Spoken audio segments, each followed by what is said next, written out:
पूर्वी उत्तर प्रदेश के एक छोटे से गांव हरिपुर में कच्चे रास्ते, पीपल का पेड़ और सुबह शाम गूंजती मंदिर की घंटी के बीच एक किसान रहता था। मोहित मेहनती था पर दिल का थोड़ा कठोर। उसकी पत्नी का देहांत वर्षों पहले हो चुका था। अब घर में थी उसकी 2 बेटियां, बड़ी बेटी राधा, छोटी बेटी गीता। राधा तेज आवाज में बात करती, हर सवाल का जवाब तुरंत देती। गांव में उसकी चालाकी की चर्चा रहती। गीता शांत थी, कम बोलती, ज्यादा सुनती और आंखों में गहरी संवेदनशीलता थी।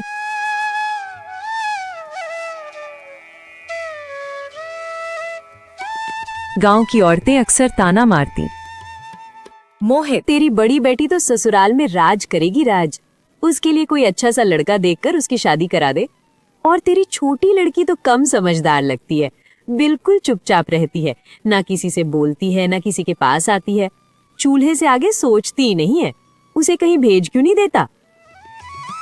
मोहित मुस्कुरा देता, पर मन में बैठ गया था।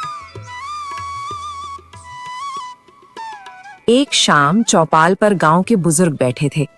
एक बुजुर्ग बोले, अक्ल का पता मुसीबत में चलता है, सुख में तो सब होशियार होते हैं।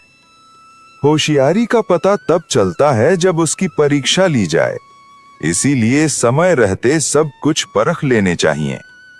ये बात मोहित के सीने में चुभ गई। रात को घर लौटकर उसने दोनों बेटियों को पास बुलाया। मैं तुम दोनों की समझ परखूंगा। राधा तुरंत बोली, पिताजी आप देख लीजिएगा, मैं सबसे समझदार हूँ।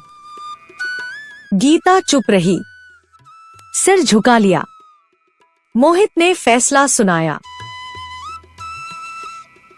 राधा घर पर रहेगी, गीता को जंगल भेजा जाएगा। गीता का दिल कांप उठा पर आंखों से आंसू नहीं गिरे। अगली सुबह गांव में हड़कंप मच गया। अरे छोटी लड़की जंगल में, ये तो 2 दिन भी नहीं टिकेगी, जल्दी ही भाग आएगी। देखो देखो कैसे देख रही है, जैसे कि जंगल इसी का हो। भगवान जाने बच्ची का क्या होगा। खैर छोड़ो, भगवान सब देख रहा है। गीता की सहेली रोते हुए बोली, गीता, मत जाना, जंगल में जानवर होते हैं, वहाँ सुरक्षित नहीं है, मत जा। सही कह रही है, रुक जाना प्लीज। गीता ने धीमे स्वर में कहा, डर से बड़ा भरोसा होता है। विदाई के समय मोहित ने उसे थोड़ा अनाज, एक मटका और पुरानी चादर दी। अगर समझदार हो तो जी कर दिखाना, फिर आना कुछ दिन बाद। गीता ने पैर छुए। आप निश्चिंत रहिए बाबूजी, आपने जो भी फैसला किया होगा सोच समझकर ही किया होगा।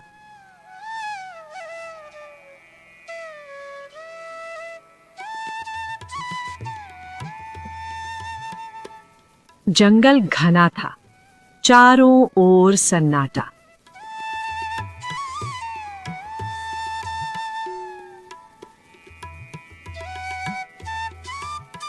पहली रात गीता बहुत रोई। माँ, अगर आप होती तो आज ये दिन ना देखने पड़ते। पता नहीं किस जन्मों की सजा मिल रही है मुझे। पर कुछ देर बाद उसने आंसू पोंछे। उसने पानी के पास जगह चुनी, आग जलाई और खुद को संभाला।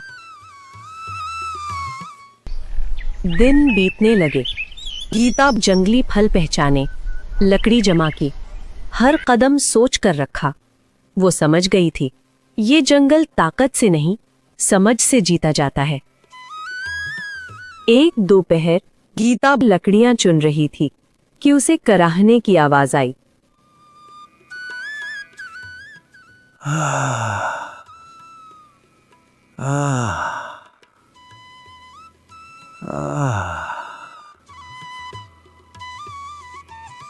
कोई है क्या? पानी, पानी, मेरी मदद करो। वो आवाज की ओर बढ़ी।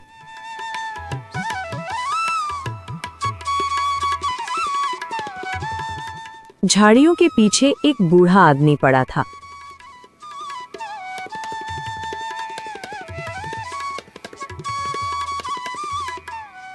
पैर में गहरी चोट, चेहरा पसीने से तर।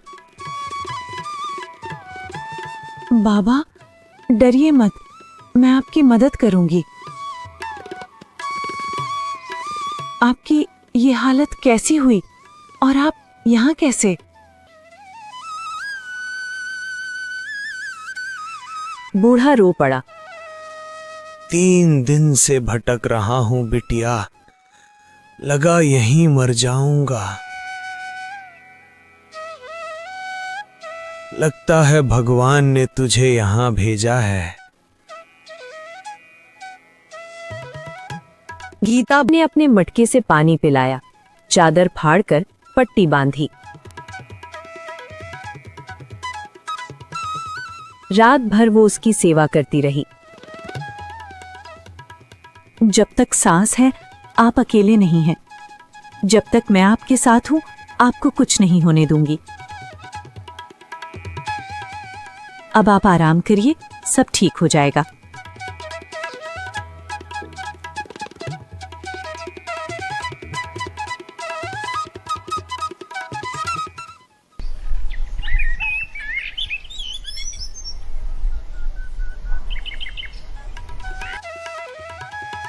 सुबह बूढ़ा संभला। उसने अपनी पोटली खोली और बीजों की थैली दी। बिटिया, ये लो, ये बीज जहां बोओगी वहां भूख नहीं रहेगी। भगवान तुम्हारा साथ देगा। गीता ने हाथ जोड़ लिए।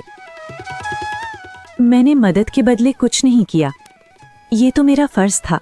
रहने दीजिए, इसकी कोई आवश्यकता नहीं है। बूढ़ा मुस्कुराया। तुम्हारे जैसी औलाद बहुत कम मिलती है बिटिया।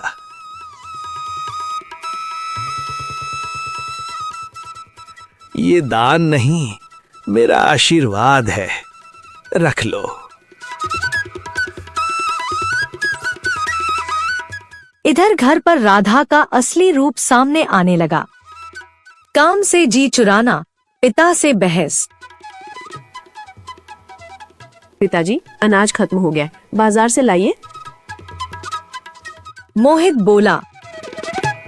पैसे नहीं है बेटी। तो मैं क्या करूं, जंगल चली जाऊं क्या?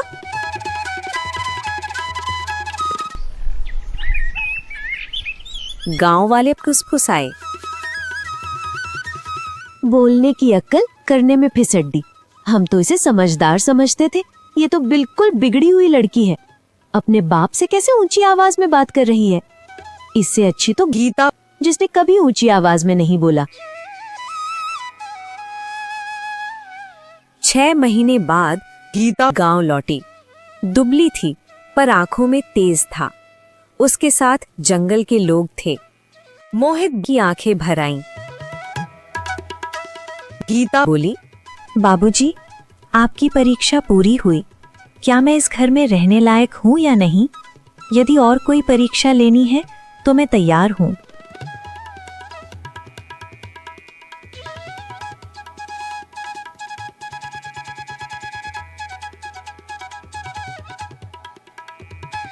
रात भर मोहित सो ना सका।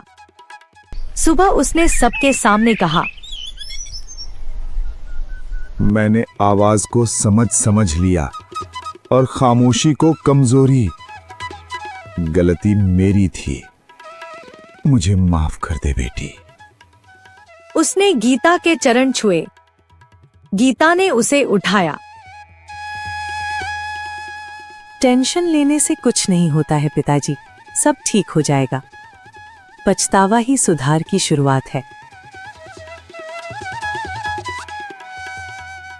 गांव के बुजुर्ग बोले। समझ शब्दों में नहीं, कर्म में दिखती है।